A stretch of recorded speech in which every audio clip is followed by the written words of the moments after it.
May mga bagay sa mundong ito na mas mabuting hindi mo na kailanman malaman. Mga nilalang na hindi sumusunod sa anumang batas ng agham, mga halimaw na may mga anyong sapat para sumira sa katinoan ng isang ordinaryong tao. Dahilan kung bakit nagkaroon ng isang tagong organisasyon na tinatawag na SCP. Kaya sa videong ito, iisa-isahin natin ang mga pinakadelikadong nilalang na nahuli ng SCP at ang mga nakakakilabot na hiwaga sa likod nila. Sino nga ba sila? Galing nga ba talaga sila sa mundo natin?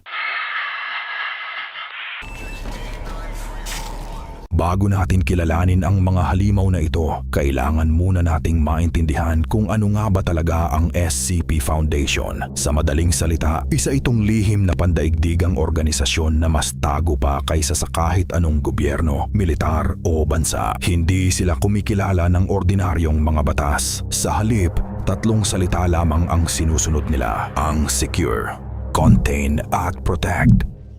Secure. Hanapin at hulihin ang mga bagay, lugar o nilalang na hindi kayang ipaliwanag ng siyensya. Contain.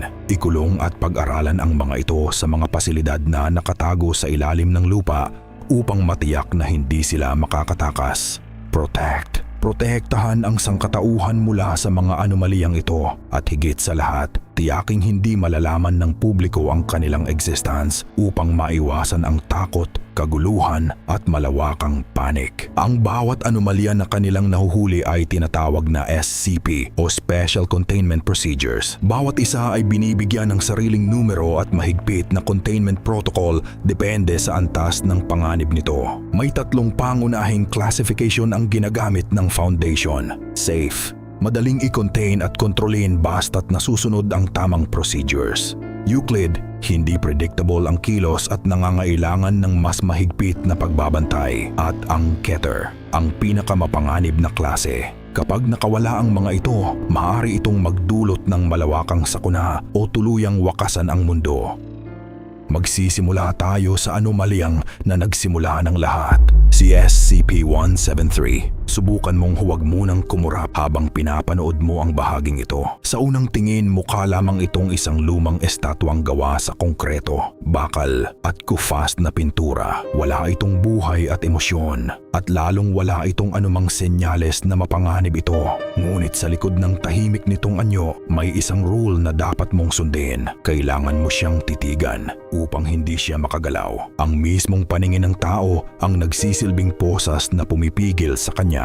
Dahil sa sandaling maputol ang iyong tingin, kahit isang kisap mata lang, bigla siyang kikilos sa bilis na hindi kaya ng utak mong i-process. At bago ka pa man muling makakurap, makikita mo na ang sarili mong asa sahig at baldado. Ang paborito niyang paraan ng pagpatay ay ang biglaang pagpihit sa leeg ng kanyang biktima mula sa likuran. Pero hindi iyon ang pinakanakakakilabot tungkol sa kanya. Sa loob ng containment chamber nito, ang sahig ay kusang napupuno ng halo ng dugo at dumi ng tao. Hanggang ngayon, walang nakaalam kung saan ito nanggagaling o kung paano ito lumilitaw. Ang tanging alam ng SCP Foundation ay kailangan itong linisin araw-araw. Sa bawat paglilinis, tatlong tauhan ang sabay-sabay na pumapasok sa selda. Habang naglilinis ang isa, ang dalawa naman ay hindi maaaring alisin ang paningin kay SCP-173 kahit na isang segundo lang. At bago sila kumurap, kailangan muna nilang magkausap. Ang isang simpleng pagkurap lamang ang maaaring maging huli mong pagkakamali. Kung ang unang anomalya ay papatayin ka kapag inalis mo ang iyong paningin, ang susunod naman ay papatayin ka sa sandaling makita mo ang kanyang mukha.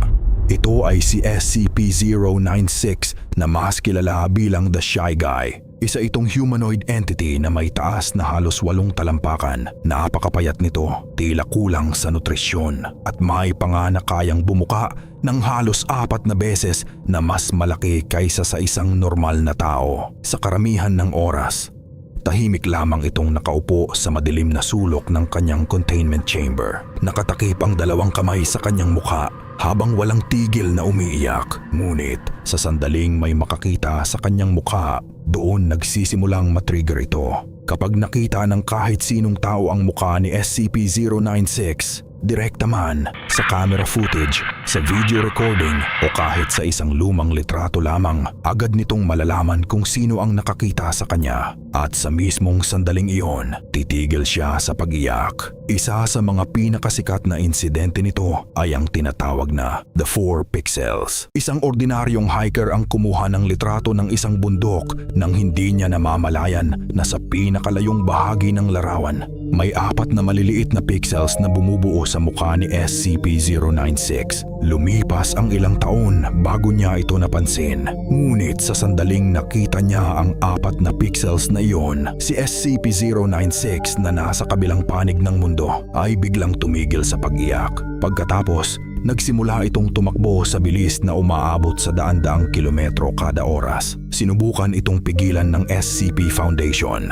Pinaputukan siya ng mga military helicopters, pinasabugan ng mga anti-tank missiles, at pinaulanan ng bala hanggang sa halos buto na lamang ang natira sa kanyang katawan. Ngunit, hindi iyon naging sapat.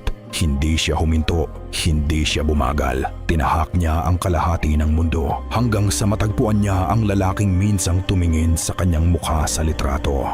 Paano kung ang SCP naman nakaharap mo ay hindi galit, kundi kalmado, matalino, at naniniwalang tinutulungan ka lang niya? Ito si SCP-049 o mas kilala bilang The Plague Doctor. Sa unang tingin, mukha lamang siyang isang Europeyong doktor noong panahon ng Black Death. Nakasuot ng mahabang itim na balabal at ng maskarang may mahabang tuka. Ngunit nang suriin siya ng SCP Foundation, natuklasan nila ang isang nakakakilabot na katotohanan. Ang kaniyang balabal, guwantes at maskara ay hindi pala damit. Ang mga ito pala ay mismong balat at buto na tumubo at naging permanenteng bahagi ng kaniyang katawan. Ngunit ang delikado sa kanya ay hindi ang kanyang anyo, kundi ang kanyang mga iniisip. Lubhang napakatalino ni SCP-049. Nakakapagsalita siya ng iba't ibang wika, magalang makipag-usap, at parang isang tunay na doktor kung kumilos. Ngunit naniniwala siyang ang buong sangkatauhan ay may taglay na isang nakamamatay na sakit na tinatawag niyang The Pestilence, na hanggang ngayon walang nakakaalam kung ano ito. Ngunit sa oras na paniwalaan niyang ikaw ay nahawahan nito, lalapit siya sa iyo ng mahinahon at sa isang dampi lamang ng kanyang kamay sa iyong balat, agad natitigil ang tibok ng puso mo. Mamamatay ka ng walang anumang sugat. Ngunit para kay SCP-049, hindi iyon pagpatay. Nagsisimula pa lamang siya. Pagkatapos ng iyong kamatayan, sisimulan niya ang kaniyang operasyon. Bubuksan niya ang iyong bangkay gamit ang mga kakaibang chemical at lumang surgical tools na siya lamang ang nakauunawa. At pagkalipas ng ilang minuto, muli kang didilat. Hindi na bilang isang tao, kundi bilang isang zombie na susunod sa bawat utos ng doktor na pumatay sa iyo.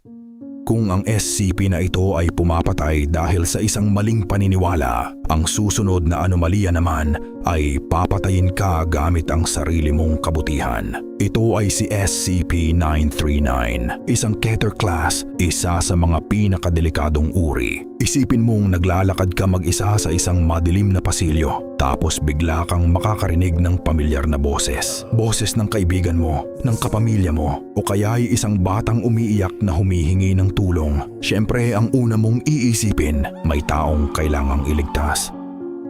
Pero kapag nilapitan mo ang pinanggagalingan ng boses na iyon, katapusan mo na. Ang SCP na ito ay isang grupo ng mga dambuhalang predator. Kulay pula ang kanilang balat, wala silang mga mata, at puno ng matutulis na pangil ang kanilang bibig. Dahil bulag sila, umaasa lamang sila sa tunog at amoy upang mahanap ang kanilang mga biktima. Ngunit hindi iyon ang pinakanakakatakot na kakayahan nila. Ang tunay nilang sandata ay ang kanilang boses. Kaya nilang gayahin ng halos perpekto ang boses ng mga taong kanilang biniktima. Ang mga huling sigaw, ang mga iyak nito, at maging ang desperadong paghingi ng tulong ng kanilang biktima. Ginagamit nila ang mga ito bilang bitag upang may isa na namang maawa at lumapit. Kaya tuwing may tauhan ng SCP Foundation na nakakarinig ng isang taong humihingi ng saklolo mula sa loob ng containment chamber ni SCP-939, hindi na nila sinusubukang alamin pa kung ano ito dahil baka ang taong humihingi ng tulong ay matagal nang patay. Ang mga naunang SCP ay talagang ngang nakakatakot. Ngunit mayroon pa ring paraan upang makaligtas sa kanila. Pwede kang umiwas, pwede kang magtago. Pero ang huling anomalyang ito, kapag ikaw ang pinili niya, wala ka ng pag-asa pang makatakas. Ito ay si SCP-106, isa rin siyang Keter-class entity. Kilala bilang The Old Man, nag-aanyo siya bilang isang matandang lalaking na nasa matinding estado ng pagkakaagnas. Ang buong katawan niya ay nababalot ng isang maitim at malapot na liquid na kayang tunawin at pabulukin ang halos anumang bagay, maging ang mga bakal. Ang kakaiba pa rito, hindi siya tumatakbo. Sa katunayan, mabagal lang siyang naglalakad, ngunit kaya niyang dumaan sa kahit anong solidong bagay na para bang wala ito sa kanyang harapan. Kapag ikaw ang kanyang natripan, hihilahin ka niya papunta sa isang itim na portal na nagdadala sa kanyang tinatawag na pocket dimension. Isang madilim at walang katapusang mundo ng mga hallway at mga kwarto kung saan siya ang may kontrol ng lahat.